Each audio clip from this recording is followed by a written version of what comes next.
Good morning students. ये आज हम डिस्कस करने वाले हैं गॉस थ्योरम का third application. Electric field due to spherical shell at a point on outside the shell. Shell का मतलब होता है होलो स्फीयर। यदि हम इस होलो स्फीयर पर चार्ज देते हैं प्लस का क्यू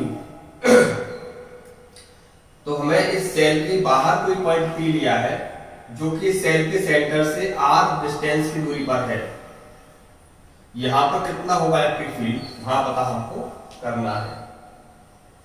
क्योंकि आपका एक होलो स्फीयर है जिसको हम सेल बोल रहे हैं तो ये चार्ज इस सेल पर यूनिफॉर्मली डिस्ट्रीब्यूट हो जाएगा। अब हमें अप्लाई करना है Gauss theorem.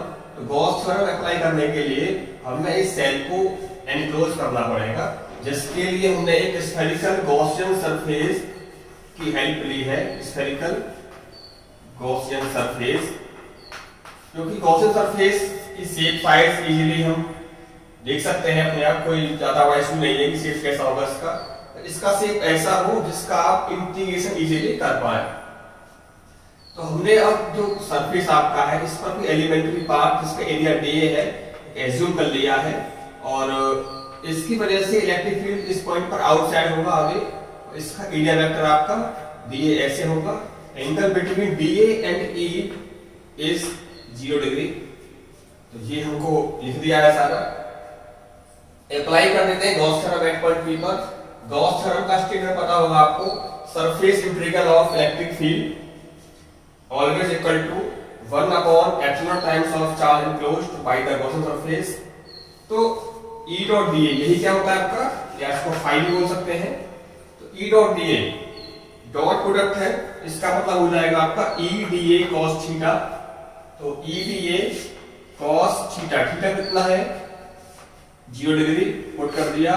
Value of cos 0 is 1। तो E यहां से चूंकि ये देखो यूनिफॉर्मली आपका जो है यूनिफॉर्म डिस्टेंस पर है, यहां भी r डिस्टेंस पर होगा, यहां भी r डिस्टेंस पर होगा। गॉसियन सरफेस इसके सेंटर से r डिस्टेंस पर मौजूद है, तो इस r डिस्टेंस पर आपका इलेक्ट्रिक फील्ड होगा कांस्टेंट। तो E को यहां से बाहर निकाल सकते हैं। E come outside from the integration sign, E बाहर आ गया।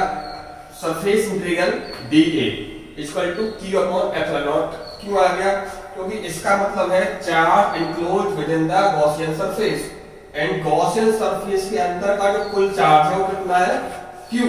तो Q आपका ये हो गया, तो Q upon epsilon naught. E बाहर आ चुका है।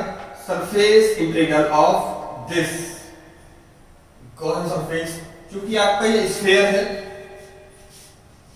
स्फीयर का सरफेस एरिया होता है 4 pi r square, 4 pi r square Q upon epsilon naught. E equal to ये वाला टर्म आप इसके अपॉन लिख सकते हो, तो Q ऊपर आ जाएगा, r स्क्वायर नीचे ये बचा 4 पाई और ये इनटू एप्सिलॉन नॉट आपका ये आ गया। Electric field due to this sphere at a point outside the shell equal to E equal to 1 upon 4 pi epsilon naught Q upon r square. ये हम देखते हैं कि बिल्कुल ऐसा ही है जैसे एक Q चार्ज की वजह से r डिस्टेंस पर इलेक्ट्रिक फील्ड होता था। एक पॉइंट चार्ज Q की वजह से r डिस्टेंस पर कितना हुआ है E equal to K Q upon r square. तो ये बिल्कुल एक्सप्रेशन इसकी तरह है। तो हम लिख सकते हैं electric field due to spherical shell at a point outside the shell like electric field due to a point charge. तो यदि हम बात करते हैं इस पॉइंट की जो इस सेल से बाहर है, इस पॉइंट के रेस्पेक्ट में ये पूरा चार्ज ऐसे बिहेव करेगा जैसे कि ये पॉइंट चार्ज हो, और इसके सेंटर पे चार्ज आपका एज्यूम कर सकते हैं। तो आपसे कहा जा रहा है तो आप इस पूरे चार्ज को इस पॉइंट पे एज्यूम कर सकते हैं अगर ये पॉइंट इस सेल से बाहर है तो। अब नेक्स्ट हम देखेंगे यदि ये पॉइंट P सरफेस पे होता है तो क्या फील्ड होगा, और इसके अंदर होता है तो क्या फील्ड होगा। ये दोनों देखेंगे हम in next video. Thank you.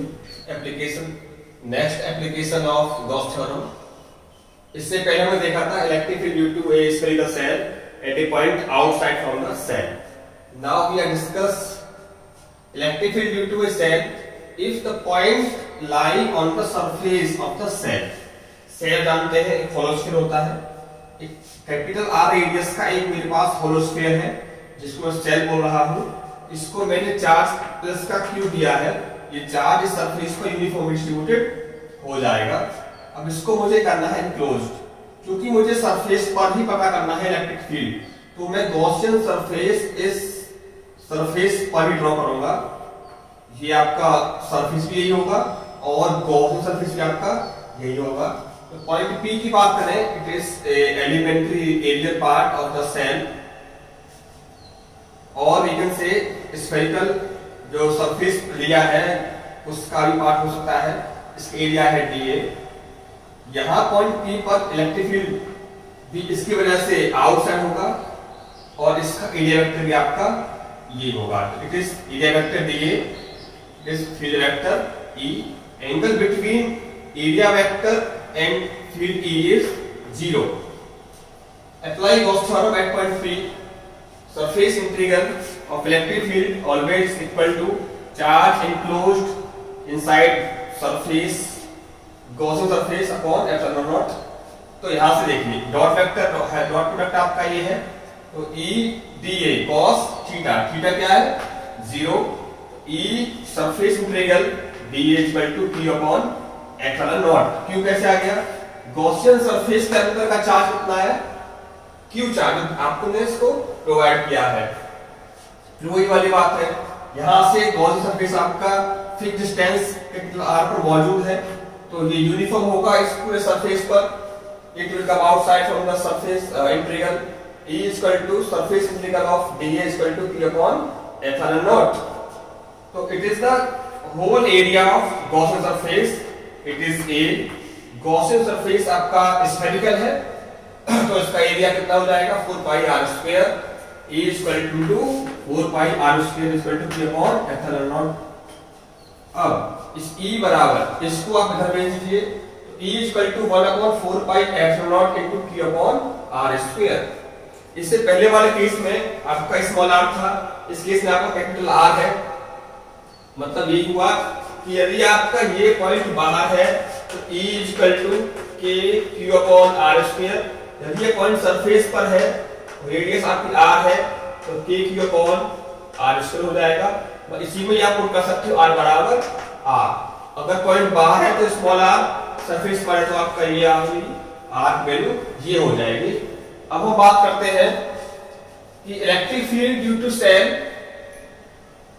Eight a point, इस वाले पॉइंट आपका इनसाइड आपका सेल हो जाएगा, इनसाइड द सेल। अब हमने पहले तो देख चुके हैं पॉइंट आउटसाइड और पॉइंट ऑन द सरफेस। अब थर्ड आपका एप्लीकेशन है, इस केस में आपका जो इलेक्ट्रिक फील्ड निकालना है वो सेल के अंदर पता करना है। It is a spherical shell, तो अगर चार्ज दिया है प्लस का Q, charge will equally distributed over the surface and it is the point inside the shell from at a distance r, it is small r, radius of surface, इसको आप r ले लीजिए इस case में, it is r। यहां आपको बनाना पड़ेगा Gaussian surface, it is a aerial part dA। Apply करो गॉस थ्योरम इस पॉइंट पर। सपोज यहां पे फील्ड आपका E है और angle between E and dA is theta. Apply Gauss theorem at point P, तो आप लगा सकते हैं E dot dA equal to Q in upon epsilon naught। तो E dA cos theta equal to Q inside कितना है, सारा का सारा चार्ज गॉसियन सरफेस के बाहर मौजूद है, इसके अंदर कोई भी चार्ज मौजूद नहीं है, इसीलिए आपका एनक्लोज चार्ज इज 0। यहां से E equal to dA cos theta equal to 0, यहां से आपका E कितना निकल के आएगा, सारा ये वाला पार्ट 0 के अपॉन में आ जाएगा, E equal to 0 means spherical conductor shell के अंदर इलेक्ट्रिक फील्ड आपका हमेशा 0 रहेगा, इसके अंदर कोई इलेक्ट्रिक फील्ड नहीं होगा। तो अगर आपका होलो स्फीयर है, इसको चार्ज दिया गया है Q, चार्ज आएगा सरफेस पर, इसके अंदर कोई भी इलेक्ट्रिक फील्ड